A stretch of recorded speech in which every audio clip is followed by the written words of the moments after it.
Hey everybody, welcome back to Tired Old Queen of the Movies. Happy holidays to all our followers and subscribers. Don't forget about the great movie merchandise below. And let's go see the one and only Tired Old Queen of the Movies, Steve Hayes.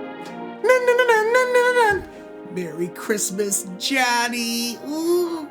This year, for Christmas, I thought we'd do one of the best heartwarming stories of a family.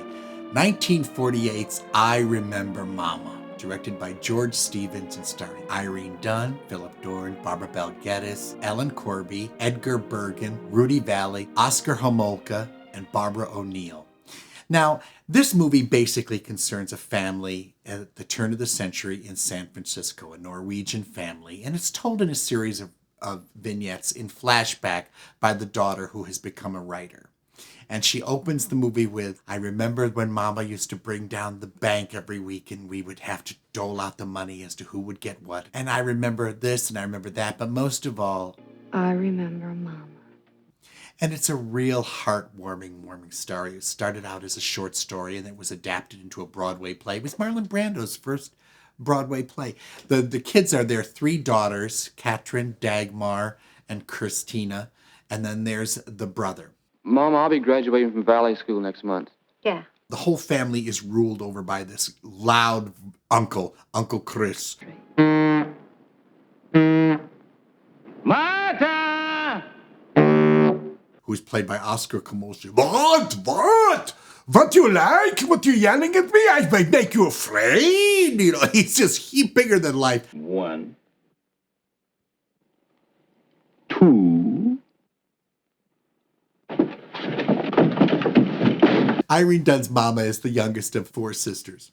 And the two older ones are old biddies. The next one down is Trina, and she's played by Ellen Corby. Trina comes one night and calls Mama, and she says, I want to get married. You let me get married. You help me talk to the sisters about getting married. And Mama says, well, Trina, I think that's a very good idea. Who do you want to marry? She goes, oh, I want to marry Mr. Torkelson.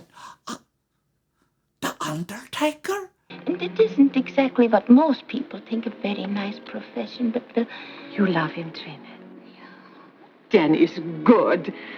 Well, I talked to the sisters. Oh, I don't know how.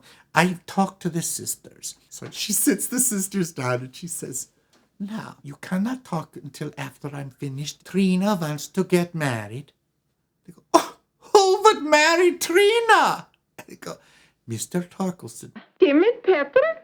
She'd be the laughing stock.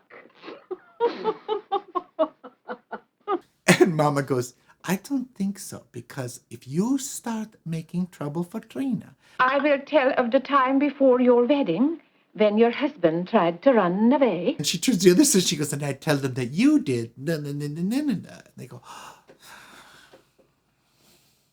it's all right. She may marry Mr. Torkelson, you know. It's all vignettes like that. They have a scene when Dagmar, she loves her cat, and her cat is dying. And they decide that they've got to chloroform the cat to put it out of its misery. And they say, well, this is the best thing for it. You don't want it to suffer. So what we'll do is we're going to chloroform the cat. What have you got to do that's so important? I have to chloroform a cat. Oh, it's so sad. It's a kid losing the pet for the first time. And when they get up the next morning, the cat comes strolling in because all the chloroform did was allow it to get the sleep that it needed to feel better. And so the cat is fine. It's a miracle. There's one scene when Dagmar has an ear infection, has mastitis, and has to go to the hospital and have an operation. And that was very serious. They don't know where they're going to get the money. And so they have to ask Uncle Chris for the money. My husband is carpenter. Make good money. If there is need of money, I pay. And they won't let Mama in the hospital. And Dagmar's never been away from home even for a night, the little girl. So Mama dresses up as a charwoman. She comes in and she's washing the floors of the hospital. You're working late, aren't you? Was need cleaning. I'm glad they finally decided to clean them. And washes him closer until she gets to Dagmar's room, and then she sneaks into the room and she sings Dagmar to sleep after the operation and lulls her to sleep. It's just heartwarming things like this.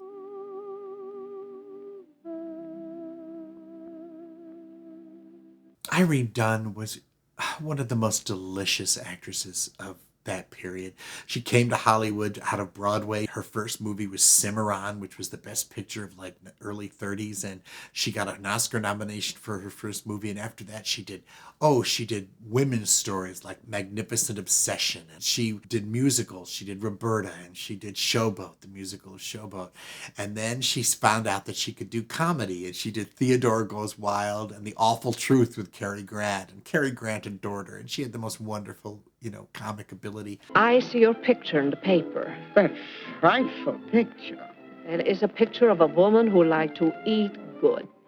It certainly is. She did Life with Father, and then she followed it up with this. She studied with a vocal coach for a long time to get the accent down, and she even padded herself out so she would look a little bit more matronly and stuff. And it's a wonderful, heart-wrenching performance. George Stevens, who directed this, he had become famous directing comedies like The More and the Merrier and Women of the Year and Alice Adams with Katharine Hepburn. He was one of her favorite directors, and he did Gunga Din, and he had a wonderful output of films. And then he was one of the 5 directors that went overseas to photograph World War II. And he photographed in color the liberation of Dachau concentration camp. And he was never the same. And when he came back, he said, I don't want to do any comedies. I just want to do movies about families and people that love each other. And he proceeded to do more somber works, let's put it that way. He did this, and then he directed A Place in the Sun, and he won the Academy Award for that. And then he directed Shane, fabulous Shane. Then he directed Giant, won another Academy Award. And then The Diary of Anne Frank, and then The Greatest Story Ever Told. And he had an incredible touch. He was just amazing. And 16 actors over the course got Oscar nominations in his movies, from being in his movies. And Barbara Bel Geddes got an Oscar nomination for this, and she went on to star on Broadway as Maggie the Cat in the original Broadway production of Cat on a Hot Tin Roof, and she was in Alfred Hitchcock's Vertigo, and she became Miss Ellie in Dallas, and had a long, long run as playing the ultimate mother of a terrible person, J. Harry Ewing's mother. And Oskar Homolka got nominated for this movie for playing Uncle Chris. Now there is no time to make more. And one of the surprise nominations of this was Ellen Corby, who later played Grandma Walton on The Waltons. She was nominated for Best Supporting Actress for playing Aunt Trina. And she's so dear because up until then she would play like secondary parts as screaming maids or nurses or something, in and out or something like that. Like when she was in Vertigo, she's the hotel proprietress in Vertigo. In this one, she's so endearing as Aunt Trina. Perhaps port wine for the gentleman? Port wine? Just a little. I Remember Mama is a great movie about families sticking by each other through thick and thin, and the warmth and love that comes through, and the sacrifices that are made, and just the joy of being together and always, always, always loving each other no matter what. And I think you're just going to love, for the holiday season, Irene Dunne, Philip Dorn, Barbara Bel Geddes, Oskar Homolka, Ellen Corby in George Stevens' I Remember Mama. Merry Christmas from all of us at Steve Hayes' Tired Old Queen at the Movies. Happy holidays. Let's all go to the lobby. So, Let's all go to the lobby. no, we can't sing it. Let's all go to the lobby to get a Well, oh well, what can I say? popcorn can't be beat.